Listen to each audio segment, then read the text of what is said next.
Hello and welcome to March to the Pod, presented by Eternal Roofing, roofing that you can trust with your home. This is season 3, episode 14. We're talking cushions, chaos, and coaching calls. Before we get to play UTEP tonight in 2 hours, that begins.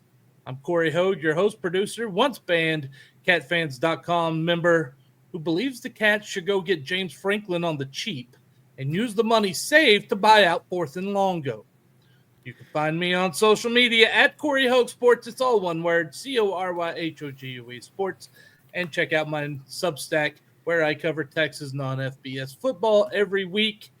As always, I'm joined by the only ball knower of the show, Sports of SHSU on Twitter and Instagram. He's the COO of the Cat Fund, proud Bearkat himself, Ben Sorrells. And Benjamin, we started this last week. I need something positive, man, especially before we watch this game with UTEP later.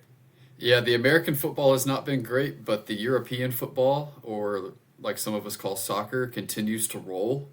At Sam Houston, 3-1-1 through 5 games. Have a really big road trip coming up. I think they're tied for 3rd in Conference USA. So just an incredible season so far from soccer. Really excited about what they're doing. I continue to say it's an incredible job what Coach Kendall Ayers has done, considering about a third of your roster wasn't there after the coaching transition, had to bring in freshmen and transfers. So, yeah, it's been a lot of fun to watch the soccer team, and big road trip this week with Missouri State and FIU, and we'll see what they do.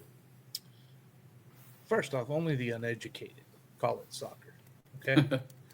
Second, you're telling me that there's a coach on campus, replaced a coach, hired late in the process, had to replace a lot of teams, had to use the transfer portal, and is being successful? Yeah, and I said, a week or two ago, it's kind of apples and oranges, but it can be done, and it has been done at places. Interesting. That is very interesting. Before I get myself in any further trouble and we review the Jack State game, and man, is that going to be fun, let's hear a word from our friends over at Eternal Roofing. Eternal Roofing and General Contracting is your choice for integrity work in the Texas Hill Country. Taylor Andrus and crew provide experienced quality roofing services with a mission of roofing with faith, serving with integrity, and sheltering homes in the spirit of stewardship. Don't just take our word for it. Here's what satisfied customer Pamela Allen had to say about Eternal Roofing. They did a great job on our patio roof, came out quick for a quote. The quote was very reasonable, and they started and finished work well and quickly. Not a bad thing to say about Eternal Roofing. Give Eternal Roofing a call today at area code 830-251-5673 or area code 936-215-8539, or you can email them taylor@eternalroofingtx.com. Let's jump right into the misery that was the Jack State game last week on CBS Sports Network. Gamecocks got on the board first 7-yard touchdown run by quarterback Caden Creel with 8:57 left, and they appeared to be set to extend that lead to 10 points later in the first quarter, but Emon Allen had other plans. From 35.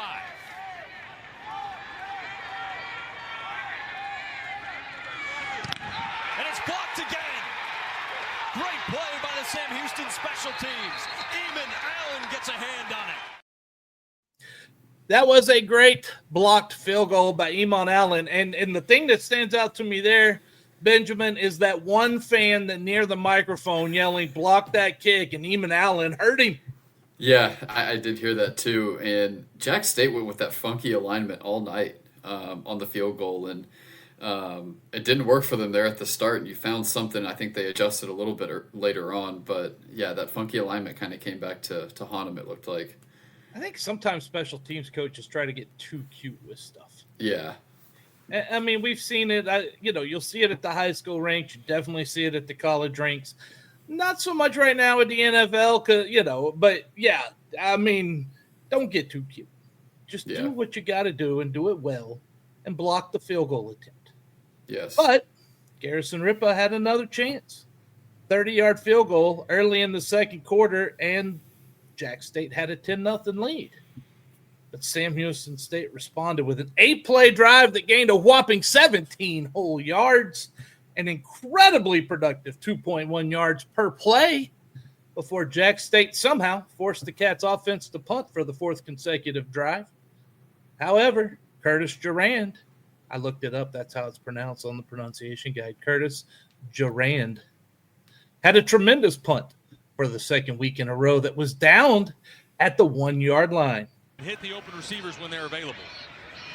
Well, Phil Longo wants to run an air raid offense, and so far, Hunter Watson just 5 for 9 passing in that offense. A great punt by Curtis Durand. Inside the 5, marked down at the 1. Fantastic punt. Great job by the cameraman of getting faked out by the upback. And that's easy to do. Listen, that's just easy to do.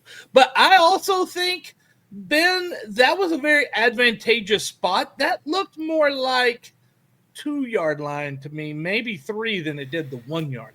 Yeah, I think they might have spotted it where he touched it, maybe not where they downed it, which was definitely probably a 2-yard difference. But night and day difference with the special teams to start the game compared to how it ended against New Mexico State, which was a good sign to see. It certainly was. So Jack State backed up at their own 1-yard line, and that drive lasted exactly 1 play. We'll hear from Dante Moore talking to Jenny Dell at halftime. Well, starting at the 1-yard line, Caden Creel holds it. Ball is down on the ground. Sam Houston says they have it. All the way in the end zone. It's a touchdown. Forget your halftime talk for now. We got the Cats forcing a fumble. Cecil Powell forced it, recovered by Dean Ford, and the Cats are set up at the 1-yard line, Ben. Yeah, and this defense a lot this year and they've definitely made a lot of progress, and we've hit on that. Obviously, they haven't been great, but they have been very advantageous when it comes to the turnovers and very timely with the turnovers. So that was a big timely one, made a big play, and another really big play from the defense as they continue to improve. They gave the ball to the offense at the 1-yard line, and they capitalized with only 1 play. With this touchdown run with 10:30 remaining until halftime. Watson in the shotgun with O'Neal in motion.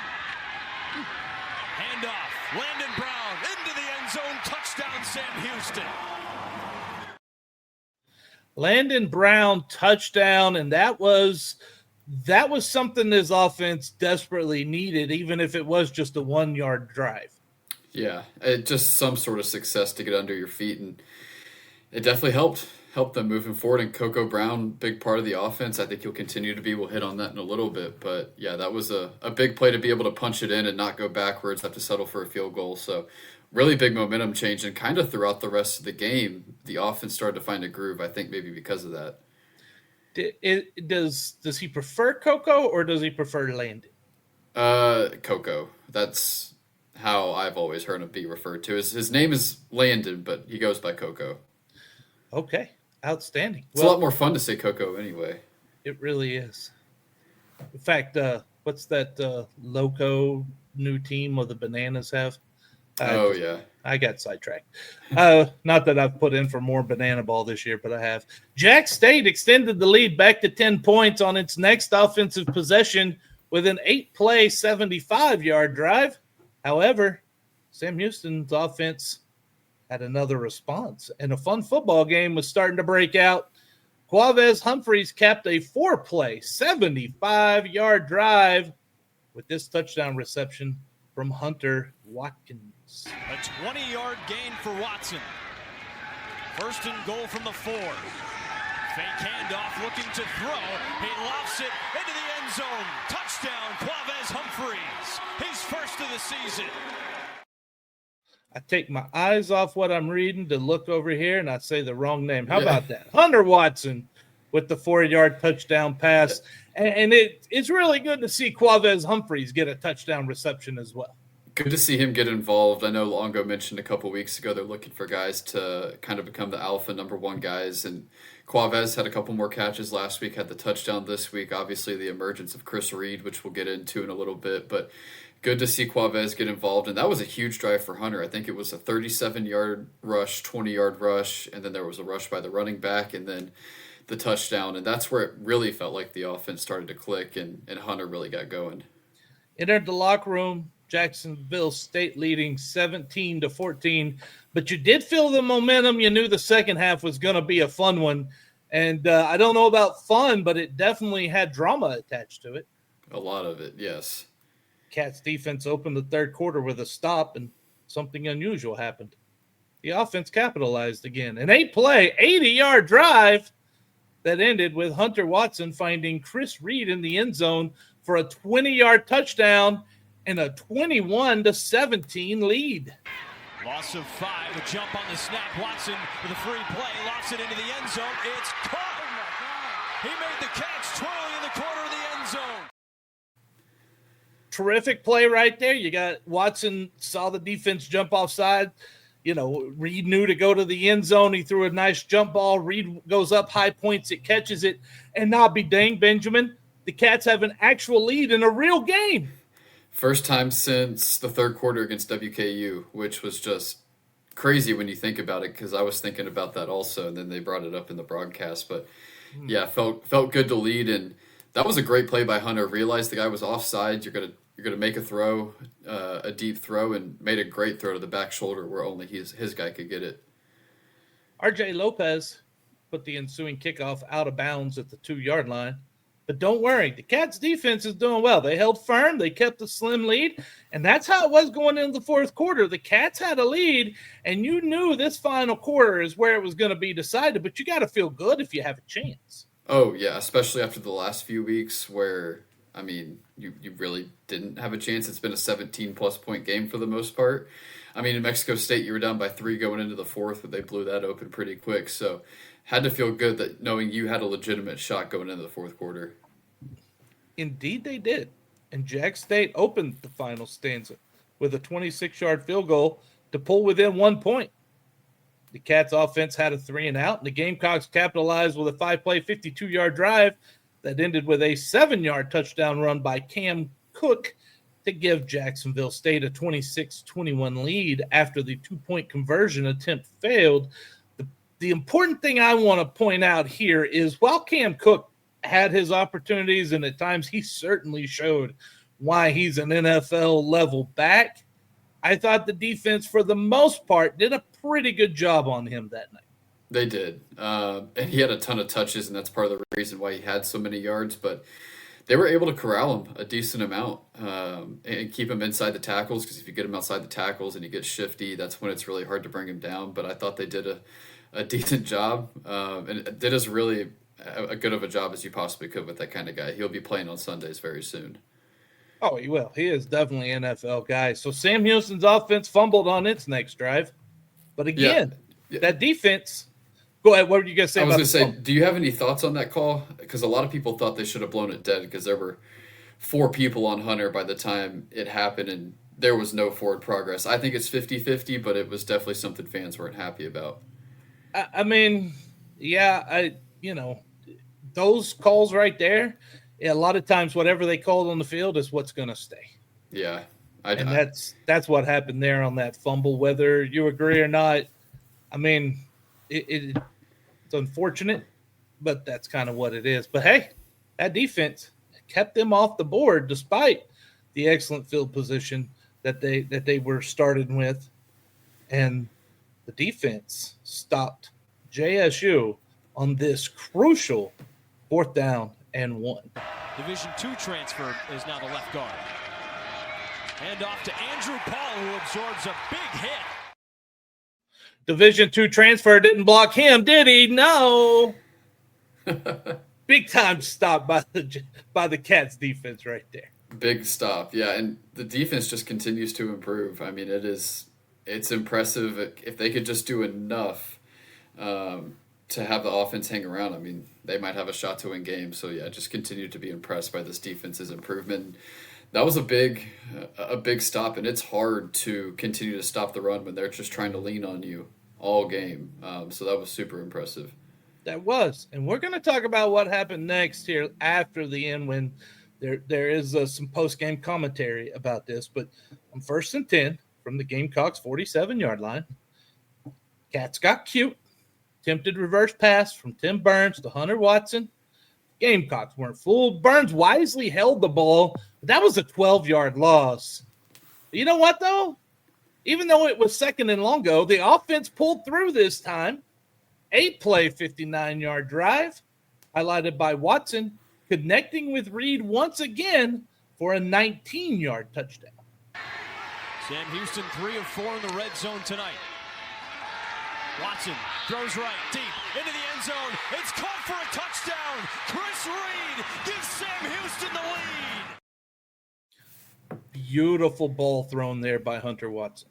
It was awesome. A great throw. And after the Tim Burns play, it looked like the drive was going to stall because it was 3rd and 20, I think, or so. Yep. Yeah. It was 3rd and a lot, and Hunter hit Austin Smith right up the middle. I mean, just the tightest of windows to get him into that spot, and then made that play right after. So Hunter Watson's arm was as good as it's looked all year, and it was definitely showed on that drive. It was. So with 52 seconds left, the Cats called timeout to get their best 2-point conversion play. Surprise. It was another reverse pass attempt with Tim Burns to Hunter Watson, and Jack State, shockingly, diagnosed it. They covered Watson again, forced Burns to attempt to run the ball in the end zone.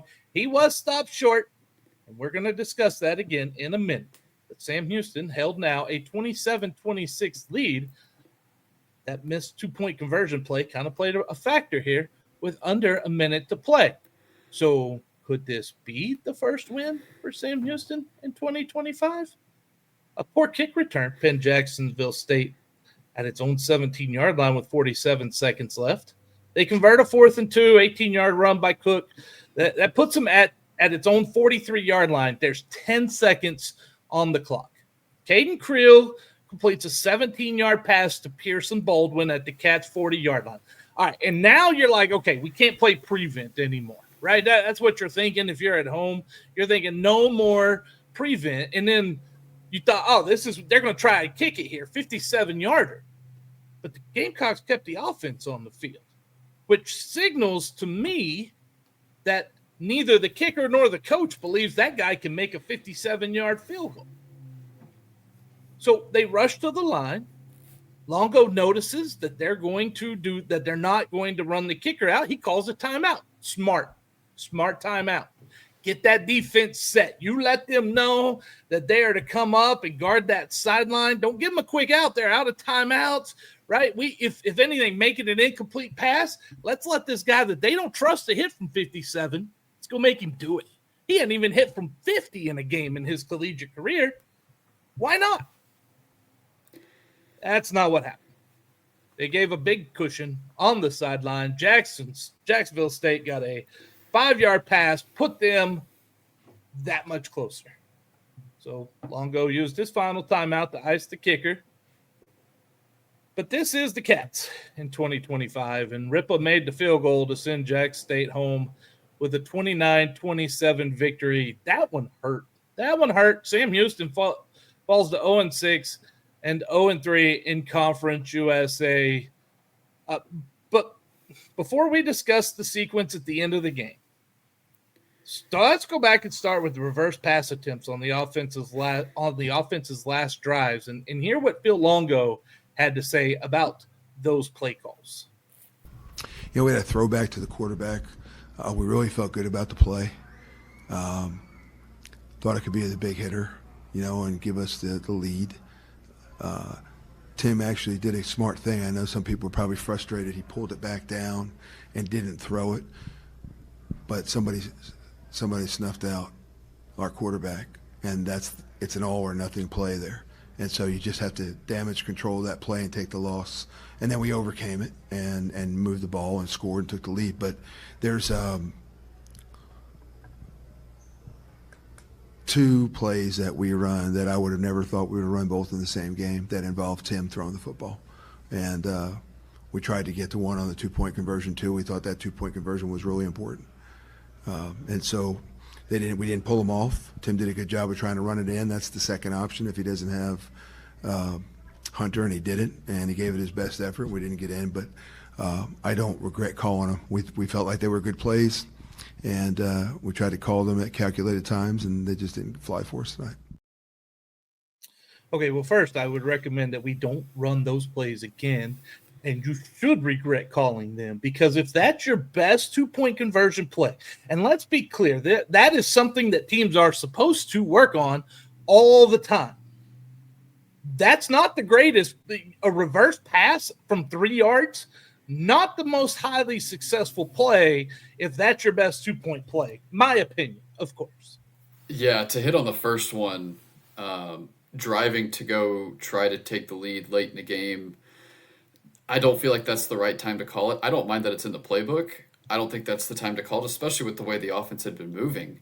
Because like you said, it's an all or nothing play, and if you get nothing and you get pushed back, I mean, that might be the game. So that I don't hate the play call in principle. It just wasn't the right time. The 2-point conversion play, a couple thoughts there. The first one is you took a timeout, which that's fine. You want to get a good play call in. And then they tried to take another timeout. You can't take 2 timeouts in a row. And that caused a whole delay, and that was weird. And then you run the reverse play, and obviously at the 3-yard line, that's not the best play call. And I think, obviously, because it's not a good play call at the 3, but also you just had been leaning on the Jacksonville State defense the whole time. I mean, 5 to 7 yard chunk runs with Brown and McCaskill. It just felt so obvious. Just run some sort of RPO, some option with Hunter Watson at the 3-yard line. It just made too much sense to go to one of those 2 plays, but I don't know why you tried to get cute there. So just a wild sequence with those 2 end arounds. I am perfectly fine with those plays being in the playbook. But to me, that sequence, it's something that has popped up. The longer this losing streak continues, the worse this season gets, the more desperate I feel decisions are being made. I feel that the head coach is making decisions, and that's Phil Longo, is making decisions based off desperation rather than smart game management. Yeah, that was one of them.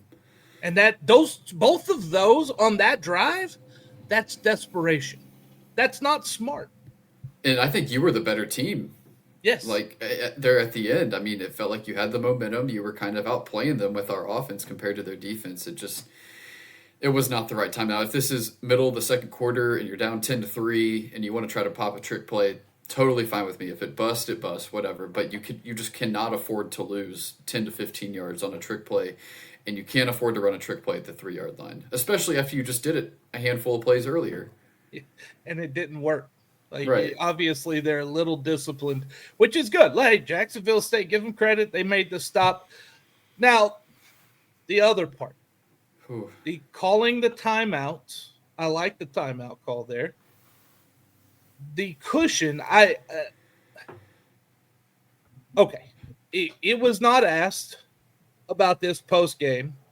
There was not a question presented, and Fobbs did try to ask the question in the Monday or Tuesday press conference. Monday press conference. He tried to ask the question, but it got coach speaked around it. That's why you do it after the game. Less likely to get the coach speak comment. And look, nothing on the media who is at the game. I've been in those situations. I know how this happens. There's some places that forces you to get down towards the field with 5-6 minutes left. And then there's other times you're trying to get down there hurrying so that you can get a video that's going to work out well. I get that, right? Like, we've been there. You got a job. I'm not blaming anyone for not asking about that after the game. But what I want to ask you, Ben, and I know he's not the defensive coach,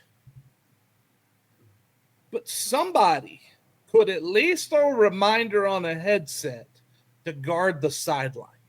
Yeah. Sideline play. I mean, if you go back and look at the replay, you could typically see 10 to 12 yards on a live shot. There were no DBs within the live shot. I mean, there were probably 6 or 7 in the box, and the corners and safeties were playing 15, 20 yards back. And the more I thought about it, I was thinking, did the defense think that they were going to try to throw it to the end zone? Like maybe they thought that I don't know. That is the only valid reason I can come up with or think of why you would be playing 15 plus yards off right there. No one thought, hey, quick pass out of bounds. They can do it in 3 seconds and still get a kickoff. Huh? That I don't know. I'm trying to find some sort of devil's advocate here. No, it's possible. That is possible. I would probably put less in the box in that situation. Oh yeah, and more closer on the side because look, they had 5 seconds left. So if they go inbounds at all, you've got a good chance to stop them. I'm backing my linebackers 15, 20 yards downfield, right? But my corners are going to be right up here playing press man. Yeah. I'm not letting them get a pass out. That was the easiest play Jack State had all night, and it set them up for the win. That after they got that 5 yards, you knew what was about to happen. Yeah. It was inevitable at that point.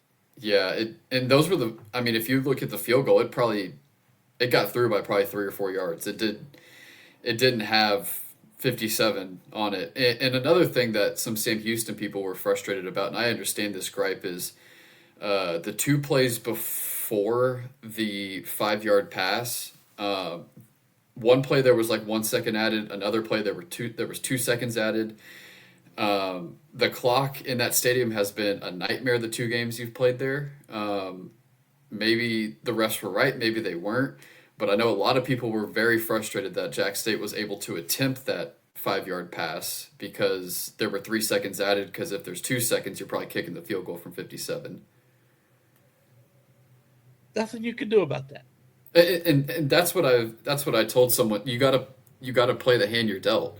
And you still had a chance to stop them from getting those yards, right? Like, right. I get it's not advantageous, but you see that in every game. They at the end, if there's a timeout, they add a couple of seconds back, because from the time the coach says timeout to the time the referee blows the whistle, it's going to take a little bit of time. So they will add some on there. I mean, I just don't want to go into the excuses. What I do want to say is, that's probably the most crushing loss I've seen at Sam Houston in a long time. Since 2023, when there were just a string of them, because there were none really last year, so it's been like a year and a half. And it was like the middle of the 23 season. You won 3 of the last 4, so it's been a season and a half since you really had any sort of tough, crushing loss. Yeah, it was tough. Jason Plotkin is watching on YouTube. Thank you very much for watching. Whose crew is working the press box? Is it the Sam Houston game day crew? It's a good question. I don't think it is. I think all of it's outsourced to the stadium operations there. But that's just my guess and kind of from what I've heard, but I don't know 100%. Yeah, that would be interesting. I mean, we know that the Sam Houston people are doing stats. And Barfield will be on the radio tonight. He is, yep, with Brian Adams. So, I mean, we know that, but as far as like the clock crew and stuff, I don't know. That's a great question. That's a great question to maybe try and find out if Bob's or somebody is watching that's headed to the game. Maybe pose that question, like who's doing that? Because that would be a good one to find out. Yeah, because it has been the first game was really, really bad, where there was no running clock in the stadium and the refs were keeping time. And then I think to start the second half, the clock wasn't working. And then at the end of the game, it was all over the place with the clock. So, yeah, it's been maybe third time's the charm. Maybe tonight will be a little better. I've seen clock issues at that place when Texas Southern plays there, too. Yeah. Like, I mean, it's something that stadium needs to get a handle on, is the clock. Yeah. All right. Well, before we head into previewing tonight's game that's coming on here in about an hour and a half, we're going to hear some more words from our friends over at Eternal Roofing. But before we do, if you're enjoying the show, and even if you're not, you could help us grow by rating and reviewing March to the Pod on your favorite podcast platform, and subscribe to our Substack page. Good Lord. marchtothepod.substack.com, and on Twitter, Facebook, Instagram, TikTok, and YouTube. March to the Pod, the number 2. March, number 2, the Pod. find us Substack, Facebook, Instagram, TikTok, and YouTube. Just search it. You will find us. We're also part of the Conference USA Podcast Roundtable, and we are proud to be a part of this that has shows covering, I cannot speak today, all 12 Conference USA programs. I'm going to get a drink of water while we listen to this word from our friends over at Eternal Roofing. Eternal Roofing only uses the finest materials in the roofing business while providing an exceptional warranty. Why do they use CertainTeed products? Because they complement any appearance, provide exceptional and reliable strength, and are known for their enduring performance. Here's what Shane Sosa had to say about Eternal Roofing. Taylor and his team are amongst the highest level of professionals. They care about their customers and go above and beyond just doing the job. Give Eternal Roofing a call today at area code 830-251-5673 or area code 936-215-8539 or email Taylor at eternalroofingtx.com. 6 p.m. tonight. And 6 p.m., by the way. 6 p.m. Maybe we could get an early bedtime. Yeah, earliest kick, I think, so far this year. It is a nice one. I believe there's a baseball game tonight as well. Probably the American League Series. But, nobody's worried about baseball right now, Corey, because we're talking about the Cats. CBS Sports Network. Jack Gordon, Taylor McHargan on the call.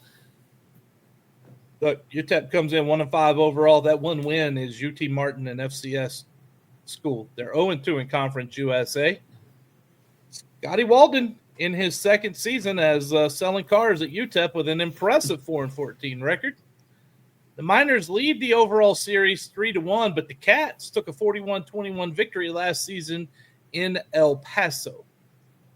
But this Miners team, they got a defense. The best in Conference USA, and it's really not close. They're third in FBS, giving up 350.8 yards per game and 22.9% on third down conversions. Benjamin, they give up 22.9% on third down conversions, and they're facing an offense that converts about 18%, and that's an improvement. It is. It's a very impressive defense. Held Texas to 27 points, held Liberty to 19 points. They can get after the quarterback. They got a good D-line, and similar to Sam Houston, their offense has just been really, really bad. And they went through a quarterback change last week, putting Skylar Locklear back in. Sounds like he's going to be the starter again. He got announced as a captain like an hour ago for tonight. So we'll see if they can build any sort of offense, but it definitely feels like it's going to be a struggle to score for both teams tonight. I like this one. Jason, do not do this to me today. Is Shell Energy Stadium the closest stadium to a Major League Park in CUSA, or are we just stretching for content on social media now? You're referencing my friends over at East Texas A&M who got some shots taken at them by SVP. Yes, and the only other stadium that comes to mind is Pitbull Stadium. I don't know how close that is to the Marlins Stadium, but that's the only other one that comes to mind. All right, well, let's get back into this series history here. UTEP, did you know that they lead Conference USA in sacks and tackles for losses? They've had 16 sacks, 49 TFLs. That's incredible. They're 3-5 in weekday CUSA games and 2-2 on the road in those games, which I don't think is necessarily surprising because bad teams, and let's face it, UTEP has been bad for a while. They usually play a little better on the road because ain't nobody show up at home. And there's, to the cushions part of the headline for today, I don't know how many people will be in attendance down at Shell, which will be interesting. And another random note that I just thought of, I watched this game last year from a Delta flight from Atlanta to Houston. So that was interesting, having to watch and tweet that game from a Delta flight 35,000 feet in the air. You're a dedicated Cats fan. I am. Dedicated. The Miners, here's a stat for you. They're tied for first in FBS with 4 2-point conversions this year. We could have used some of that last week. A lot. I'm sorry, I talked over you, but they've been behind a lot. Oh, yes. Just like Sam Houston. Yeah. By the way, they've only lost one fumble this season.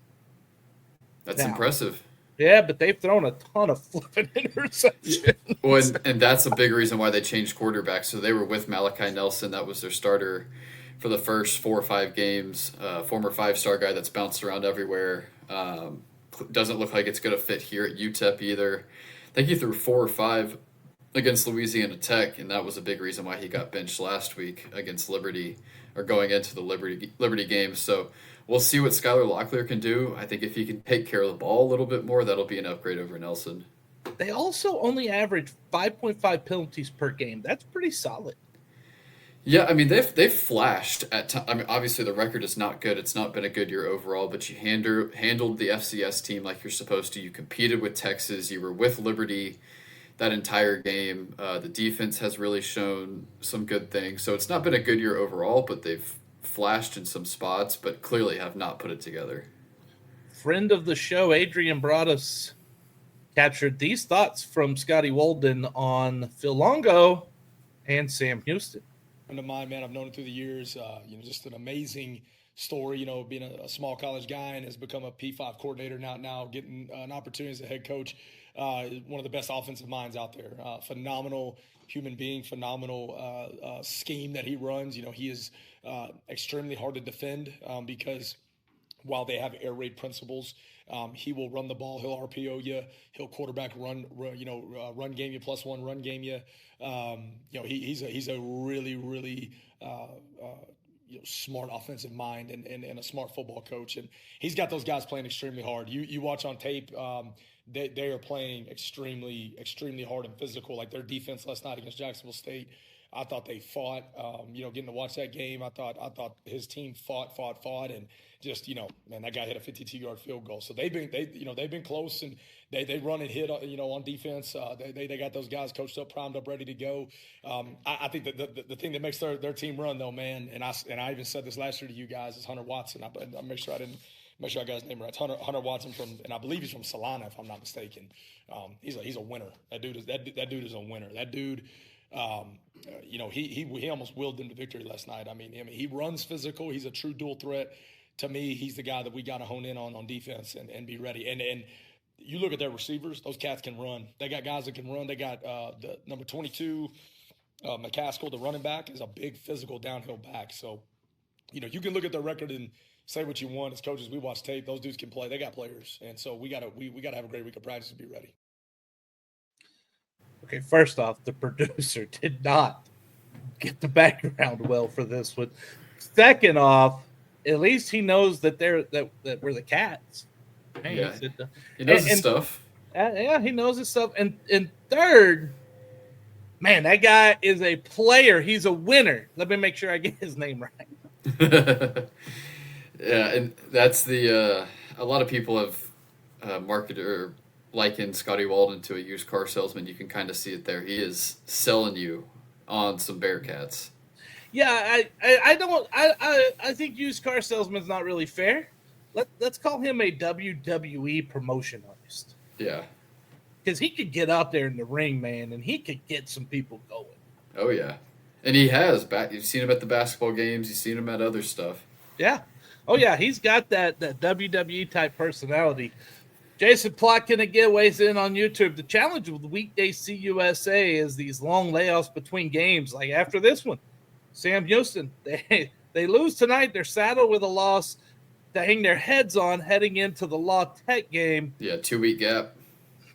Yeah, it's gonna be tough. And by the way, next week we are going to preview men's and women's basketball. Maybe even talk a little European football. We want educated people at soccer.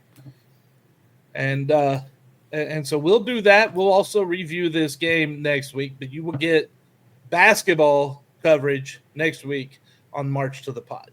Yeah, and to kind of play into Jason's comment there with the CUSA weekday stuff, not a huge difference, but Sam Houston's on a 6-day week and UTEP's on a 7-day week. Not a huge difference, and you're at home for both. UTEP's traveling, so evens out. It's about as even as you can get with the travel. So I think CUSA did a pretty good job with these couple of weeks for us.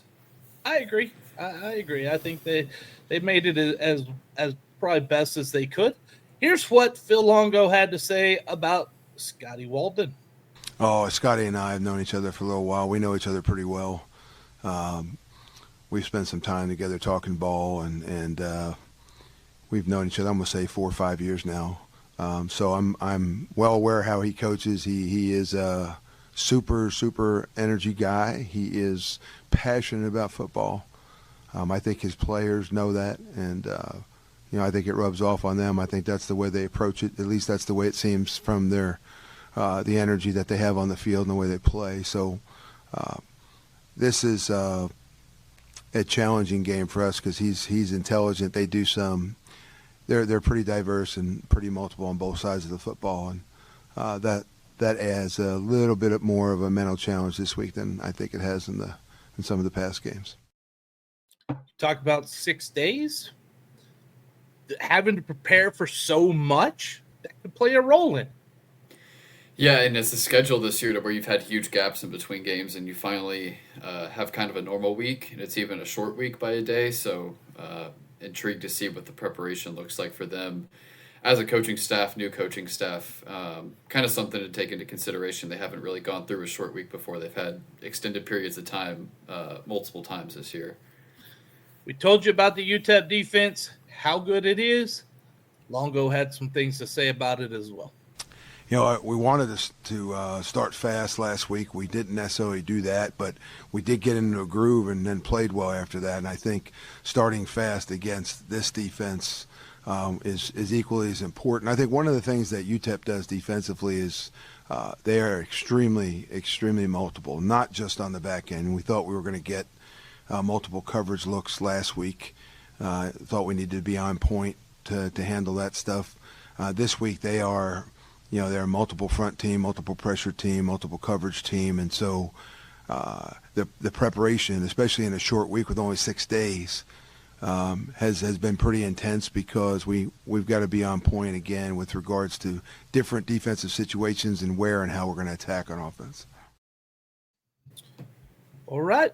Well, that makes sense. Yeah.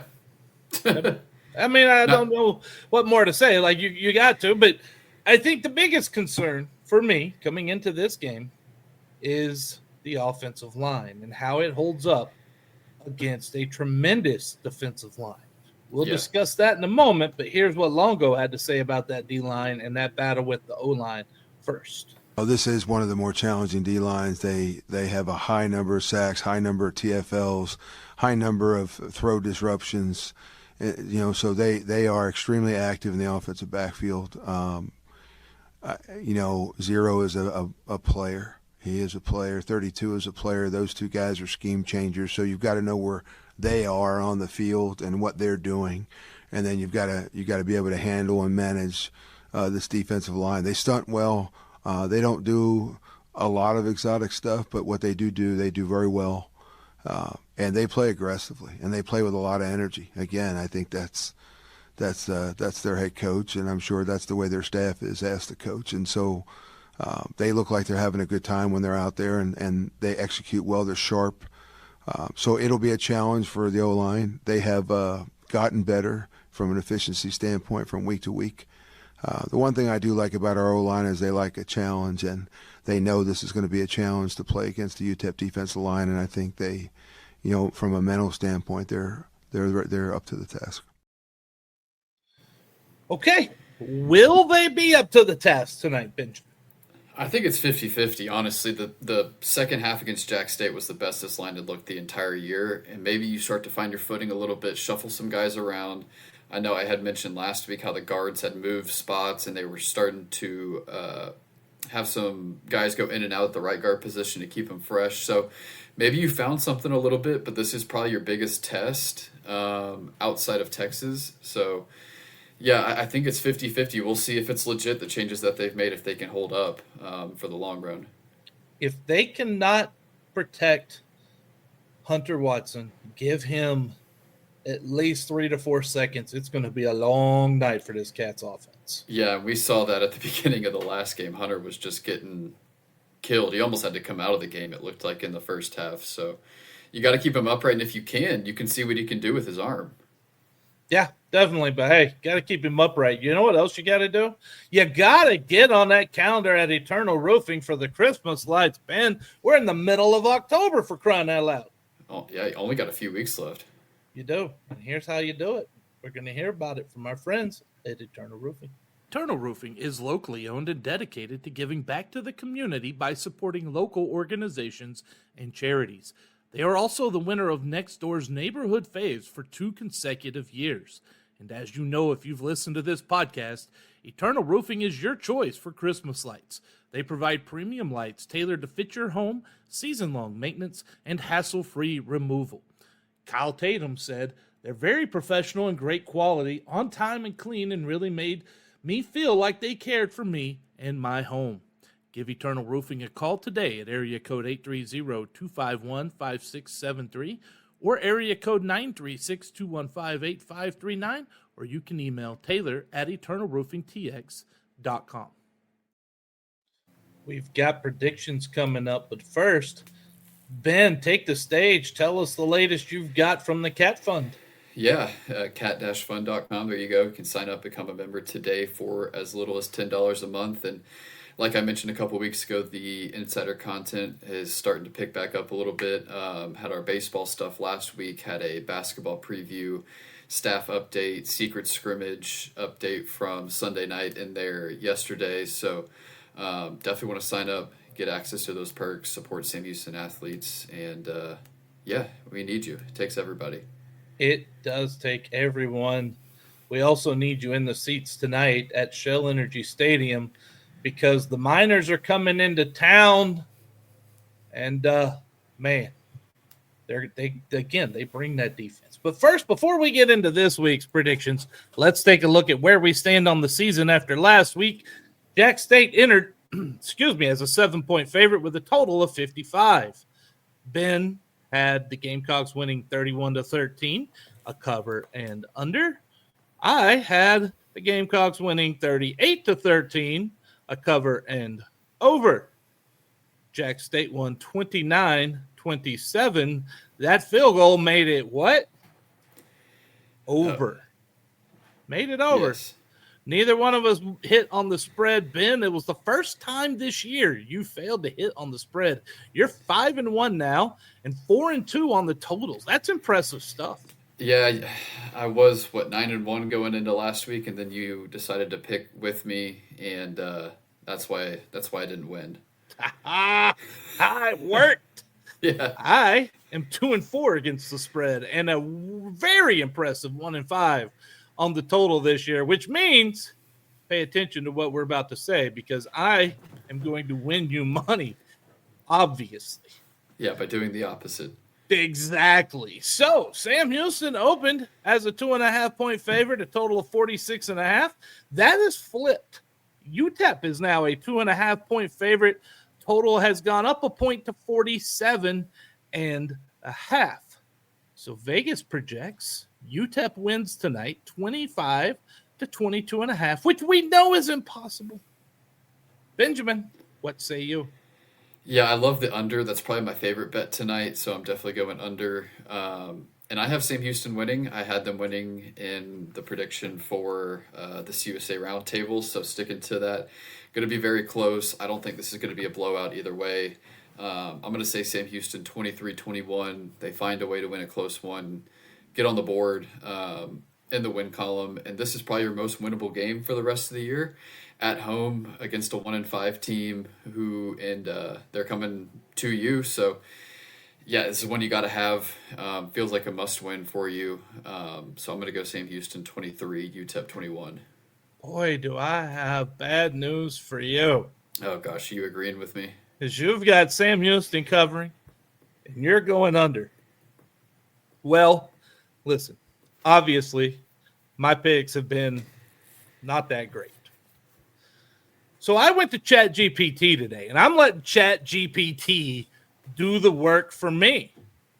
Tight field goal game, decided by 3 points or less. Estimated probability, 45%. You're right there, right? Yep. One score game, 4-8, there's a 30% chance. So that tells us this game's going to be tight.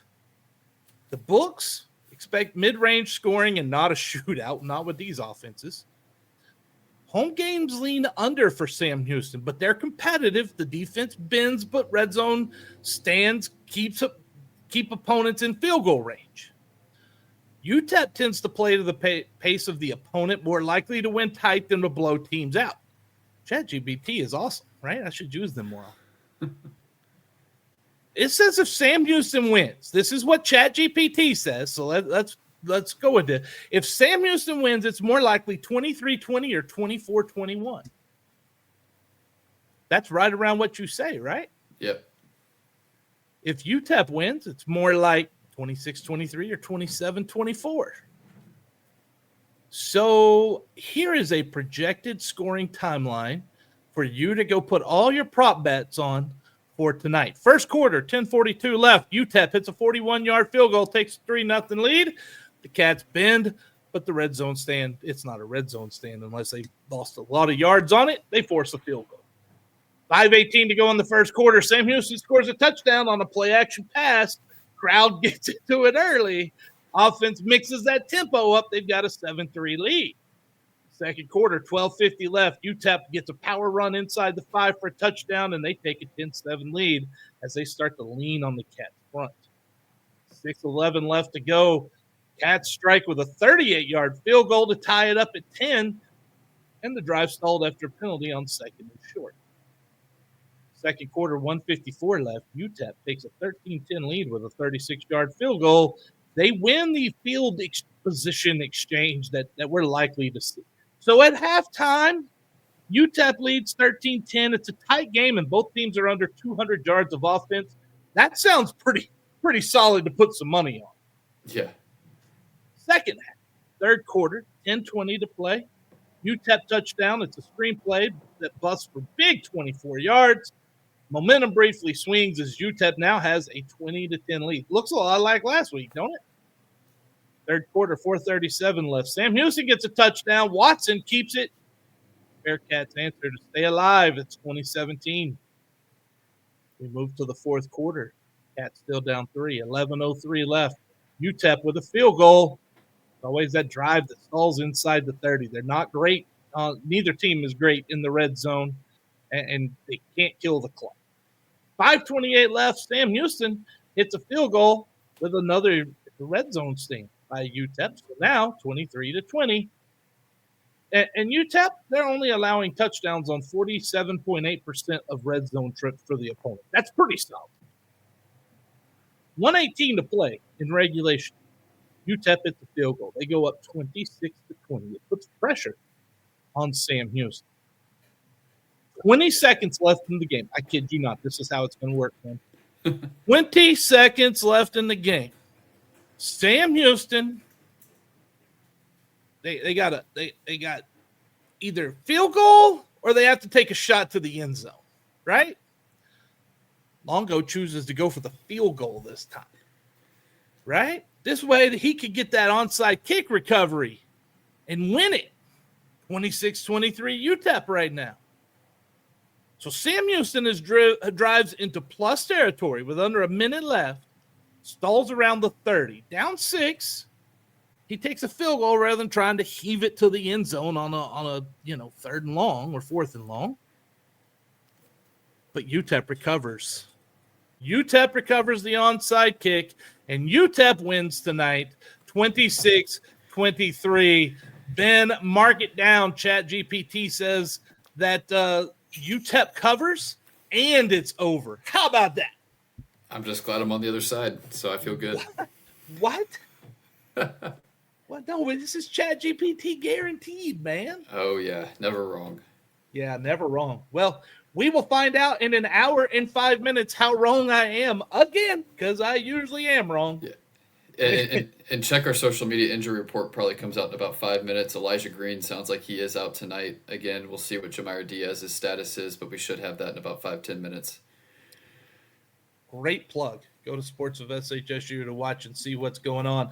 That's a wrap for this episode of March to the Pod presented by Eternal Roofing. Thank you so much for joining us no matter where you catch us, whether you watch it on Twitter or Facebook or YouTube, or you're listening to us on the podcast platform of your choice.